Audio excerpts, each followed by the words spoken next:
Assalamualaikum warahmatullahi wabarakatuh. Hai bunda-bunda, apa kabar semuanya? Selamat datang di kelompok 5. Ada saya Rima Astari dan partner saya Safana Putri. Kami membahas tentang kurikulum darurat. A. Pengertian kurikulum darurat. Kurikulum darurat adalah salah satu pilihan yang bisa diambil satuan pendidikan yang melakukan pembelajaran jarak jauh atau disebut PJJ. Kurikulum darurat diciptakan untuk menyederhanakan kompetensi dasar selama pembelajaran jarak jauh. Maksudnya, penyederhanaan ini akan mengurangi kompetensi dasar untuk setiap mata pelajaran, sehingga peserta didik akan fokus kepada kompetensi yang esensial dan kompetensi yang menjadi prasyarat untuk kelanjutan pembelajaran ke tingkat selanjutnya.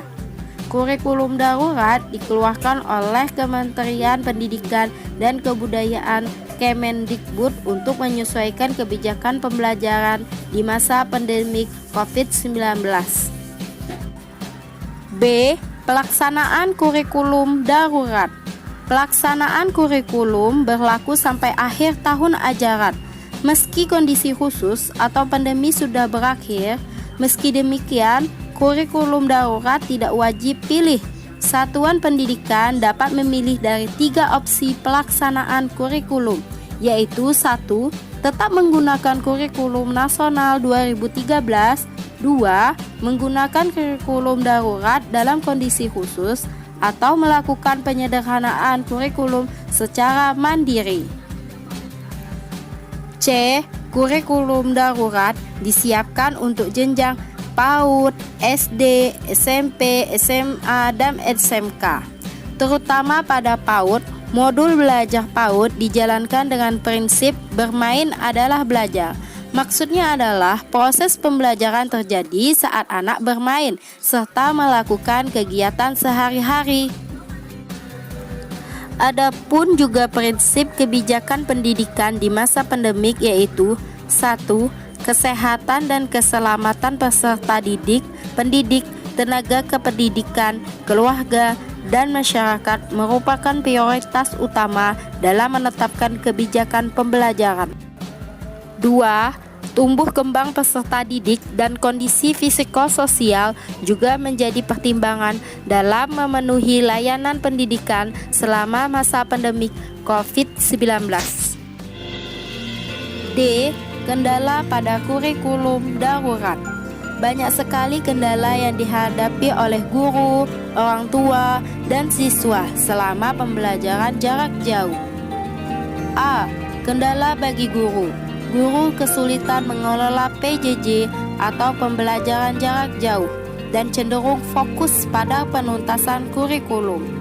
Waktu pembelajaran berkurang sehingga guru tidak mungkin memenuhi beban jam mengajar.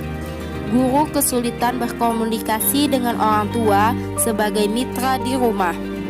B. Kendala bagi orang tua.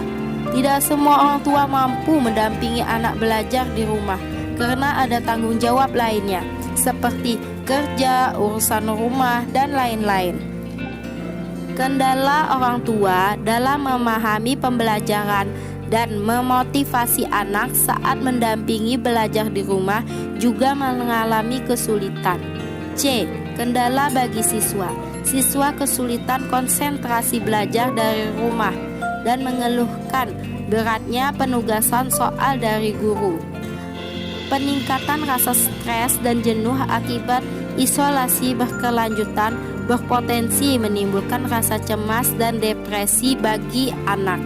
Selain itu, kendala yang dihadapi untuk guru, orang tua, dan siswa adalah akses ke sumber belajar, baik karena masalah jangkauan listrik atau internet, maupun dana untuk aksesnya.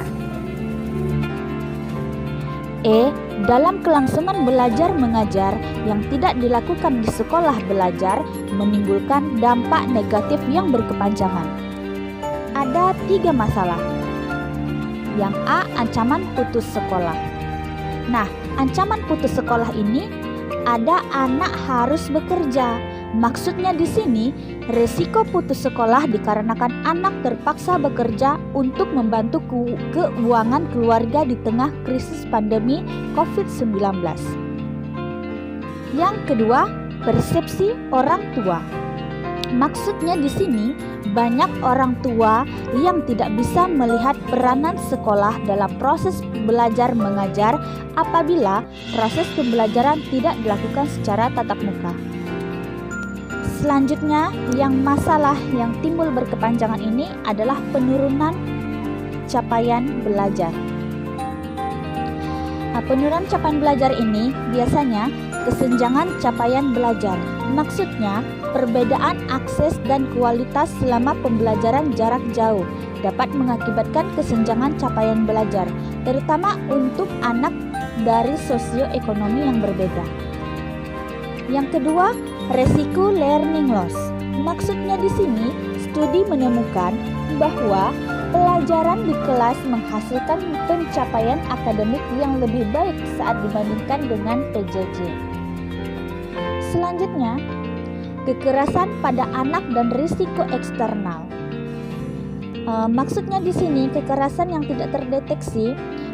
Tanpa sekolah, banyak anak yang terjebak di kekerasan rumah tanpa terdeteksi oleh guru.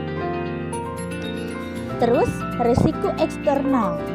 Maksudnya, ketika anak tidak datang lagi ke sekolah, terdapat peningkatan risiko untuk pernikahan dini, eksploitasi anak terutama perempuan, dan kehamilan remaja.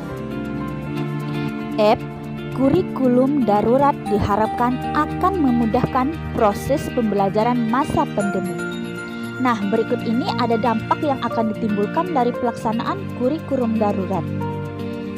A. Dampak bagi guru. Tersedianya acuan kurikulum yang sederhana bagi guru.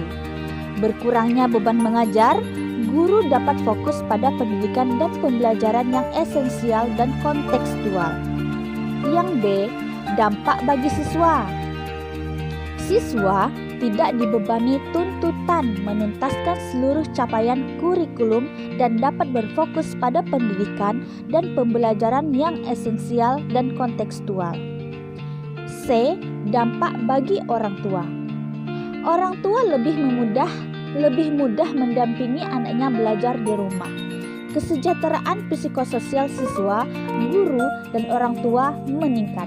Nah, dengan adanya kurikulum darurat ini diharapkan dapat membantu mengurangi kendala yang dihadapi oleh guru, orang tua, dan anak selama masa pandemi.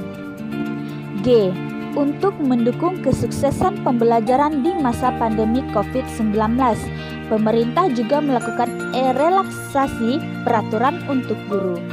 Nah, pemerintah juga memberikan relaksasi peraturan untuk guru dalam mendukung kesuksesan pembelajaran di masa pandemi COVID-19 ini.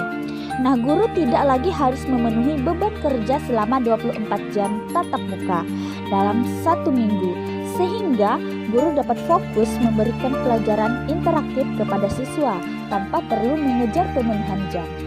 Nah, Mendikbud berharap adanya kerjasama dengan semua pihak, baik guru, sekolah, ataupun orang tua. Orang tua juga diharapkan aktif berpartisipasi dalam kegiatan proses belajar mengajar di rumah. Nah, guru juga diharapkan dapat terus meningkatkan kapasitas untuk melakukan pembelajaran interaktif.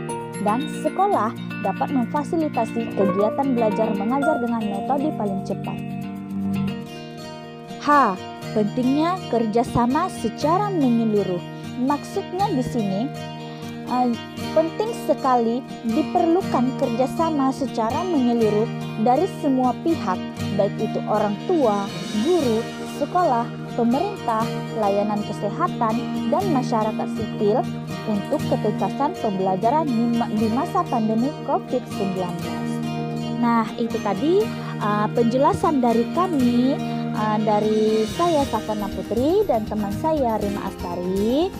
Nah, semoga teman-teman bisa memahami, dan juga terima kasih yang sudah mendengarkan video ini dan juga membaca video ini. Semoga bisa memahaminya. Oke, terima kasih. Assalamualaikum warahmatullahi wabarakatuh.